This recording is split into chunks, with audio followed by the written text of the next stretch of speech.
মাদ্রাসাগুলো থেকে আবাবিল রাজপথে নেমে আসবে ইনশাআল্লাহ।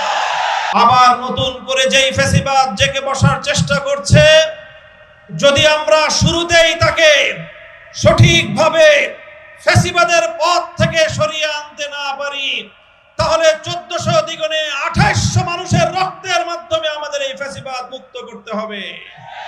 সাহাবারা জিজ্ঞাসা করেছিলেন, জালিম ভাইকে কিভাবে সাহায্য করব? আল্লাহ নবী বলেছিলেন, জালিমের হাত ভেঙে গড়িয়ে দাও, এটাই জালিমের সহযোগিতা।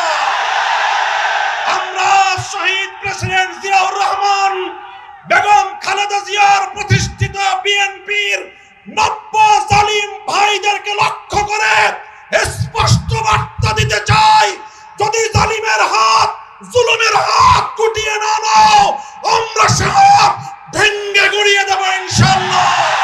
আমি আজকের বিএনপিকে বলতে চাই, অতীতের সন্ত্রাস নির্ভর রাজনীতির পথ থেকে তোমরা ফিরে আসো।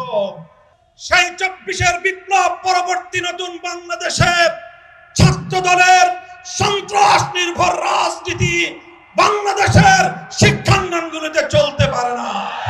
আমি আমার বিশেষ করে কওমি অঙ্গনের ছাত্র জনতার একটি কথা স্মরণ করিয়ে বলতে চাই, 24-এর বিপ্লবে যখন আমাদের বাংলাদেশের মাদ্রাসাগুলো থেকে আবাবিল পাখির মতো ঝাঁকে ঝাঁকে ছাত্ররা নেমে এসেছিল, সেদিন সাংবাদিকরা তাদেরকে প্রশ্ন করেছিল, তোমরা কেন এসেছো? তোমরা তো কোটাও চাও না, তোমাদের তো সরকারের চাকরিরও প্রয়োজন নেই, তবে তোমরা কেন রাজপথে নেমেছো? আমাদের ছাত্ররা বলেছিল, আমরা চাকরির জন্য নামি নাই, স্কুল কলেজ ইউনিভার্সিটিতে আমার ভাইদের বুকে জালিমের বুলেট বিদ্ধ হলো কেন, সেই জালিমের কাছ থেকে প্রতিশোধ গ্রহণ করতে নেমেছি।